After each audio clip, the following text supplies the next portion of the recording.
who passed away on the 24th of September last year. Today is exactly 1 year. It's exactly 1 year since we lost Mama Jolly. Mama Jolly was always a pillar of strength and courage within us. We strongly believe that today has fallen on this day, not by coincidence. Maybe there's a message that we are getting from the Almighty. Mama Jolly, rest in peace. We shall make you proud. We shall never give up your dreams. Fellow Ugandans, ladies and gentlemen, comrades in the struggle, I am deeply humbled and profoundly honored to accept your nomination to be the next President of the Republic of Uganda for the year 2026 to 2031, not 1926 to 1931. I thank you very much for the trust that you've continued to place in me ever since I offered myself for the first time for the presidential office in 2021. Today, my heart is filled with a deep sense of responsibility to deliver to that trust that you've put in me. Together, we have been everywhere preaching the message of a new Uganda. And today, with this nomination, we start on the final phase of our mission to freedom and true independence. Since our nation was born in 1962, every change of leadership has been written in blood. The blood and sacrifice of the common people of Uganda, the citizens of Uganda, and yet the leaders who always promised liberation have always delivered oppression. For 40 long years, one man and a small group of his relatives and friends have ruled our country on gunpoint. They have looted our nation and turned every institution of government into a tool of oppression. They have reduced the citizens of Uganda into slaves on their own land. They have reduced all of us into beggars, and they've turned our poverty into a tool of control. And yet, our country is not poor. Our country is rich.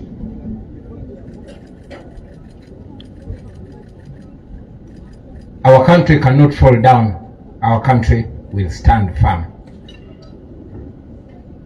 Ladies and gentlemen, our country is fertile. Our people are hardworking and enterprising. We are rich in creativity. We are resourceful. We are energetic. We are young, and we are promising. Our country is one of the richest countries on the planet in terms of natural resources. So, my brothers and sisters, our problem is not lack of wealth. Our problem is lack of leadership. Leadership that serves the people instead of terrorizing them and exploiting them. Leadership that seeks to uplift the citizens instead of enslaving them. Sisters and brothers, this is not the first time that we stand before you with a dream of a new Uganda. We first made our attempt 5 years ago in 2021. Hundreds of our brothers and sisters were tortured. Many of them were arrested, and they're still in prison as we speak right now. Many were killed, and many are missing to the present day. And yet, we refuse to give up. I know that many of you are now asking, why then do we go to the polls? Why do we risk the tear gas, the bullets, the prisons, the torture chambers, the death, and all the mess that is awaiting us? My answer to you is this: we risk it all because the alternative is giving up, and that is 10 times worse.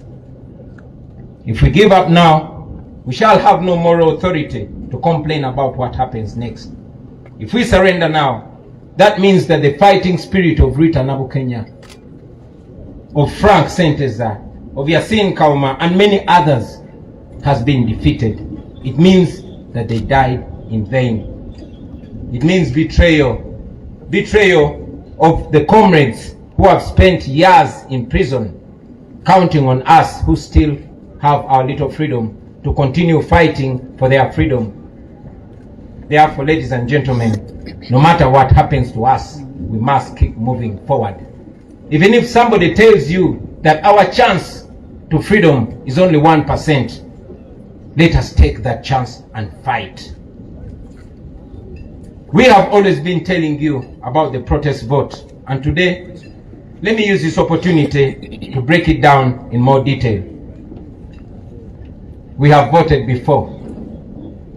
We have won elections before, and we have been rigged before. But the election this time is no usual election, brothers and sisters.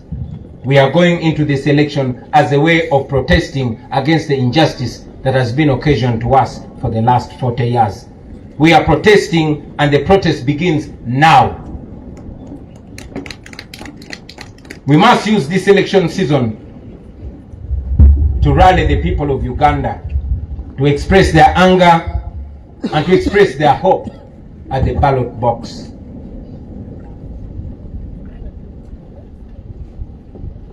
We are going to use this election to protest legally. We are going to use this election to protest constitutionally. And we are going to use this election to protest non-violently.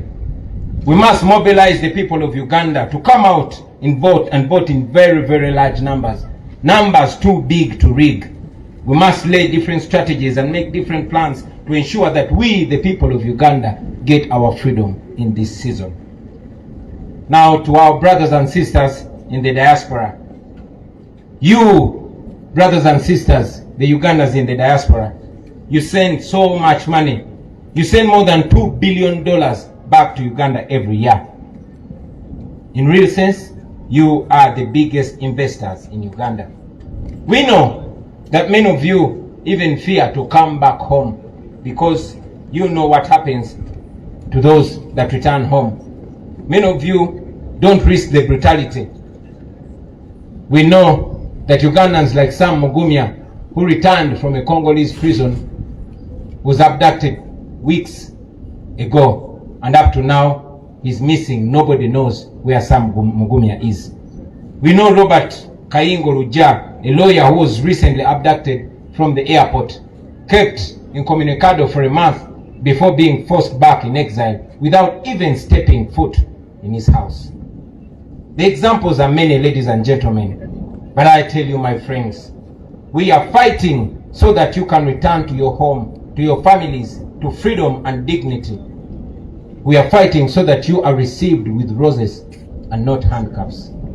We fight so that Uganda can give your children the chances and opportunities that you never got.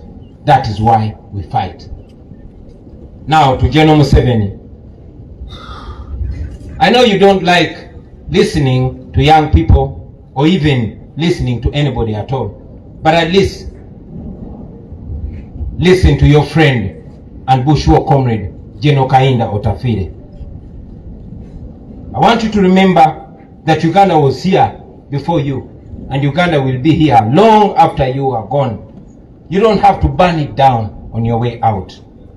The best guarantee for your legacy, for your security, and for what you and your people have earned in the last 40 years is to allow a peaceful, orderly, and democratic transition of power. That opportunity